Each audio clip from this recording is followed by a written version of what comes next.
فاتح بیت المقدس سلطان صلاح الدین ایوبی رحمۃ اللہ، قسط نمبر 34۔ تو اس کا مطلب یہ ہے کہ ہر 3 سال بعد تمہارا قبیلہ باہر سے ایک خوبصورت لڑکی اغوا کر کے لاتا ہے۔ علی بن سفین نے پوچھا، نہیں، یہ غلط ہے۔ سوڈانی حبشی نے جواب دیا، 3 سال بعد صرف میلہ لگتا ہے۔ لڑکی کی قربانی 5 میلوں کے بعد یعنی ہر 15 سال بعد دی جاتی ہے۔ مشہور یہی ہے کہ ہر 3 سال بعد لڑکی قربان کی جاتی ہے۔ اس نے اپنے باپ کے حوالے سے وہ جگہ بتائی جہاں قربانی دی جاتی تھی۔ پروہت کو وہ دیوتا کا بیٹا کہتا تھا۔ جہاں میلہ لگتا تھا اس سے 1.5 میل جتنی دور ایک پہاڑی علاقہ تھا جہاں جنگل بھی تھا۔ یہ علاقہ زیادہ وسیع اور عریض نہیں تھا۔ اس کے متعلق مشہور تھا کہ وہاں دیوتا رہتے ہیں اور ان کی خدمت کے لیے جن اور پریاں بھی رہتی ہیں۔ لوگ اس لیے یہ باتیں مانتے تھے کہ ہر طرف صحرا اور اس میں جزیرے کی طرح کچھ علاقہ پہاڑی اور سرسبز تھا جو قدرت کا ایک عجوبہ تھا۔ یہ دیوتاؤں کا مسکن ہی ہو سکتا تھا۔ اس علاقے میں فرعونوں کے وقتوں کے کھنڈر تھے۔ وہاں ایک جھیل بھی تھی جس میں چھوٹے مگرمچھ رہتے تھے۔ قبیلے کا کوئی آدمی سنگین جرم کرے تو اسے پروہت کے حوالے کر دیا جاتا تھا۔ پروہت اسے زندہ جھیل میں پھینک دیتا جہاں مگرمچھ اسے کھا جاتے تھے۔ پروہت انہی کھنڈروں میں رہتا تھا۔ وہاں ایک بہت بڑا پتھر کا سر اور مینہ تھا جس میں دیوتا رہتا تھا۔ ہر 15 سال کے آخری دنوں میں باہر سے ایک لڑکی اغوا کر کے لائی جاتی جو پروہت کے حوالے کر دی جاتی تھی۔ پروہت لڑکی کو ایک پھول سونگھاتا تھا جس کی خوشبو سے لڑکی کے ذہن سے نکل جاتا تھا کہ وہ کیا تھی، کہاں سے آئی تھی اور اسے کون لایا تھا۔ اس پھول میں کوئی نشہ آور بو ڈالی جاتی تھی جس کے اثر سے وہ پروہت کو دیوتا اور اپنا خاوند سمجھ لیتی تھی۔ اسے وہاں کی گندی چیزیں بھی خوبصورت دکھائی دیتی تھیں۔ لڑکی کی قربانی انہی کھنڈرات میں دی جاتی تھی۔ لڑکی کو پروہت تہاخانے میں اپنے ساتھ رکھتا تھا۔ اس جگہ 4 مرد اور 4 خوبصورت لڑکیاں رہتی تھیں۔ ان کے سوا اور کسی کو پہاڑوں کے اندر جانے کی اجازت نہیں تھی۔ لڑکی کو جب قربان گاہ پر لے جایا جاتا تو اسے احساس ہی نہیں ہوتا تھا کہ اس کی گردن کاٹ دی جائے گی۔ وہ فخر اور خوشی سے مرتی تھی۔ اس کا دھر مگرمچھوں کی جھیل میں پھینک دیا جاتا اور بال کاٹ کر قبیلے کے ہر گھر میں تقسیم کر دیے جاتے تھے۔ ان بالوں کو مقدس سمجھا جاتا تھا۔ لڑکی کا سر خشک ہونے کے لیے رکھ دیا جاتا تھا۔ جب گوشت ختم ہو کر صرف کھوپڑی رہ جاتی تو اسے ایک غار میں رکھ دیا جاتا تھا۔ لڑکی کسی کو دکھائی نہیں جاتی تھی۔ 15 سال پورے ہو رہے ہیں، اب کہ لڑکی کی قربانی دی جائے گی۔ اس حبشی نے کہا، ہم 9 آدمی مصر کی فوج میں بھرتی ہوئے تھے۔ ہمیں چونکہ نڈر اور وحشی سمجھا جاتا ہے، اس لیے ہمیں خلیفہ کے محافظ دستے کے لیے منتخب کر لیا گیا۔ 2 مہینے گزرے، ہم نے اس لڑکی کو دیکھا۔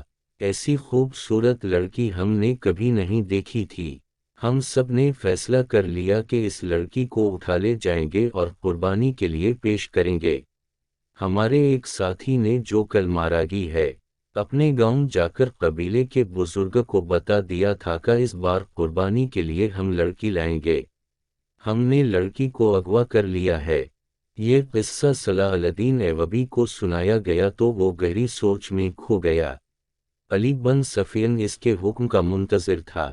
سلطان ایوبی نے نقشہ دیکھا اور کہا، اگر جگہ یہ ہے تو یہ ہماری عملداری سے باہر ہے۔ تم نے شہر کے پرانے لوگوں سے جو معلومات حاصل کی ہیں، ان سے یہ ثابت ہوتا ہے کہ فرعون تو صدیاں گزرے مر گئے ہیں، لیکن فرعونی تبھی باقی ہے۔ بحیثیت مسلمان ہم پر فرض عائد ہوتا ہے کہ ہم اگر دور نہ پہنچ سکیں تو قریبی پڑوس سے تو کفر اور شرک کا خاتمہ کریں۔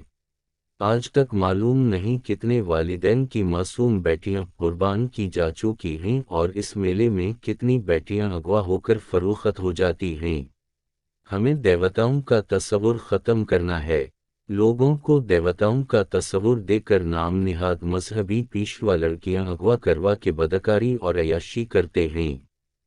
میرے مخبروں کی اطلاعوں نے یہ بیہودہ انکشاف کیا ہے کہ ہماری فوج کے کئی کماندار اور مصر کے پیسے والے لوگ اس میلے میں جاتے اور لڑکیاں خریدتے یا چند دنوں کے لیے کرائے پر لاتے ہیں۔ علی بن سفین نے کہا، کردار کی تباہی کے علاوہ یہ خطرہ بھی ہے کہ سوڈانیوں کی برطرف فوج کے عسکری اس میلے میں زیادہ تعداد میں جاتے ہیں۔ ہماری فوج اور ہمارے دوسرے لوگوں کا سوڈانی سابقہ فوجیوں کے ساتھ ملنا جلنا اور جشن منانا ٹھیک نہیں۔ یہ مشترکہ تفریح ملک کے لیے خطرناک ثابت ہو سکتی ہے۔ علی بن سفین نے ذرا جھجک کر کہا، اور لڑکی کو قربان ہونے سے پہلے بچانا اور خلیفہ کے حوالے کرنا، اس لیے بھی ضروری ہے کہ اسے معلوم ہو جائے کہ اس نے آپ پر اغوا کا جو الزام عائد کیا ہے وہ کتنا بے بنیاد اور لغو ہے۔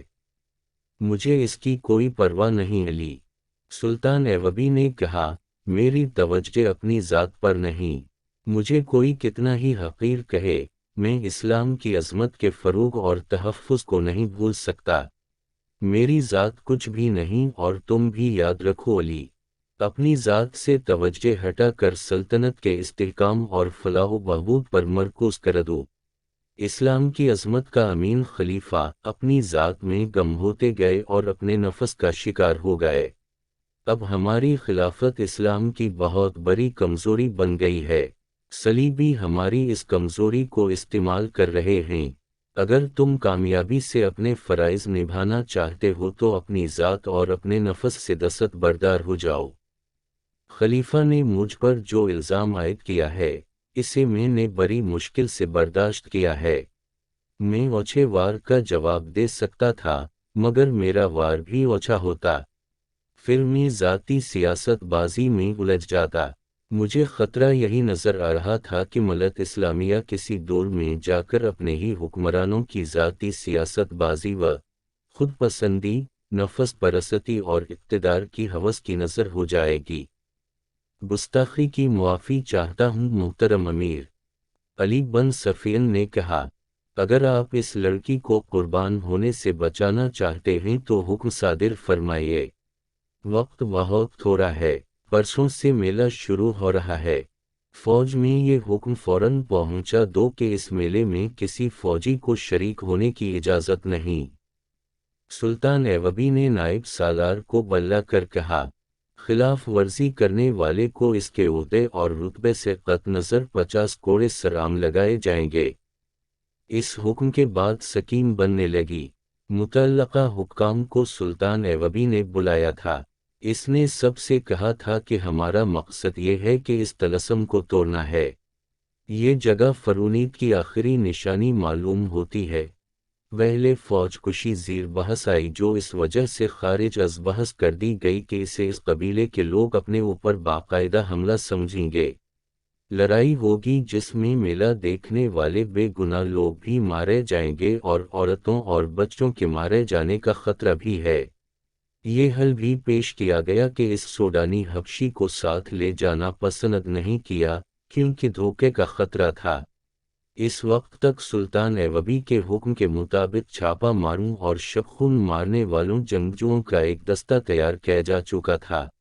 اسے مسلسل جنگی مشقوں سے تجربہ کار بنا دیا گیا تھا کہ وہ جانبازوں کا دستہ تھا جنہیں جذبے کے لحاظ سے اس قدر پختہ بنا دیا گیا تھا کہ وہ اس پر فخر محسوس کرنے لگے کہ انہیں جس مہم پر بھیجا جائے گا اس زندہ واپس نہیں آئیں گے۔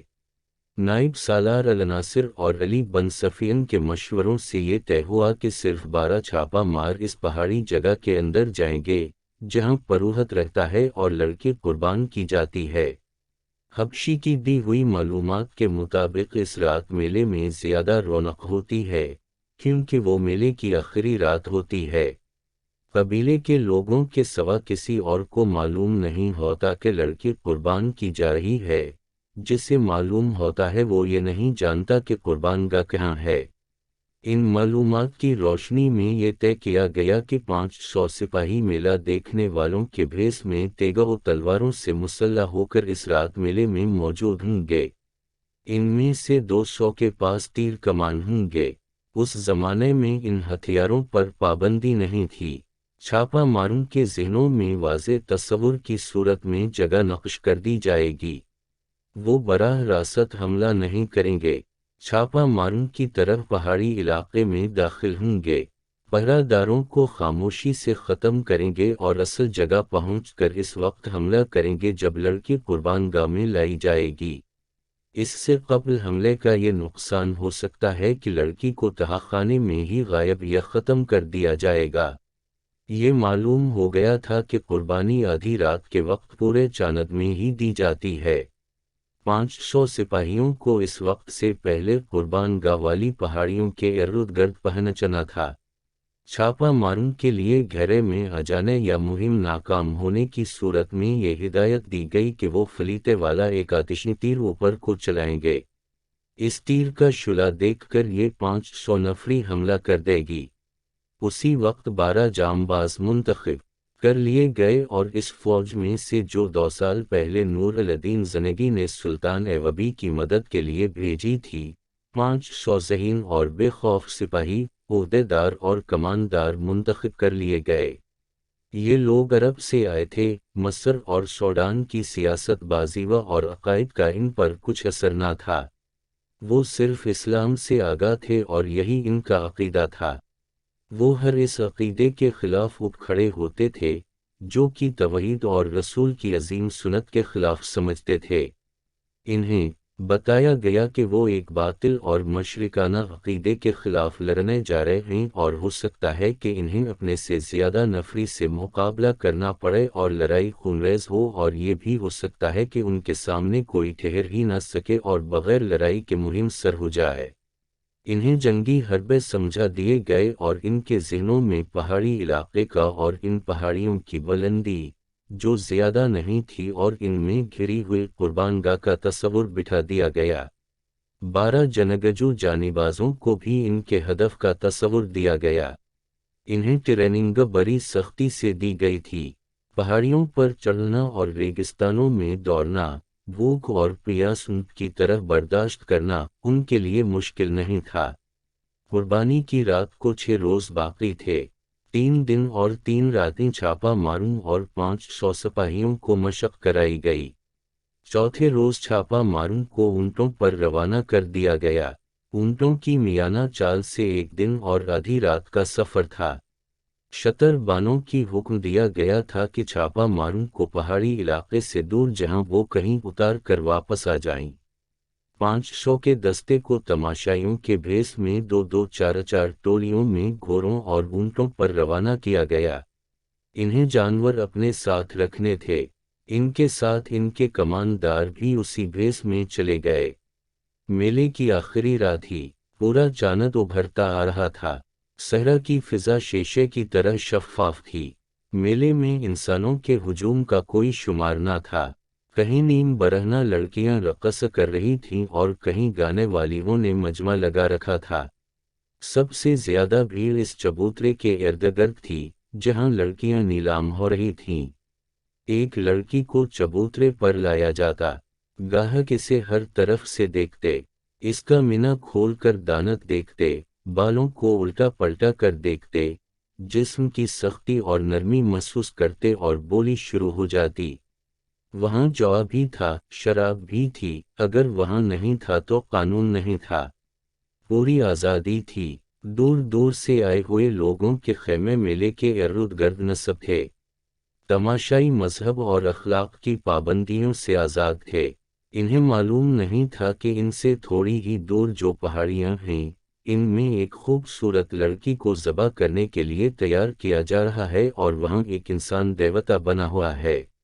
وہ اتنا ہی جانتے تھے کہ ان پہاڑیوں میں گھرا ہوا علاقہ دیوتاؤں کا پایا تخت ہے، جہاں جن اور بھوت پہرا دیتے ہیں اور کوئی انسان وہاں جانے کی سوچ بھی نہیں سکتا۔ انہیں یہ معلوم نہ تھا کہ ان کے درمیان اللہ کے 500 مجاہدین گھوم پھر رہے ہیں اور 12 انسان دیوتاؤں کے پایا تخت کی حدود میں داخل ہو چکے ہیں۔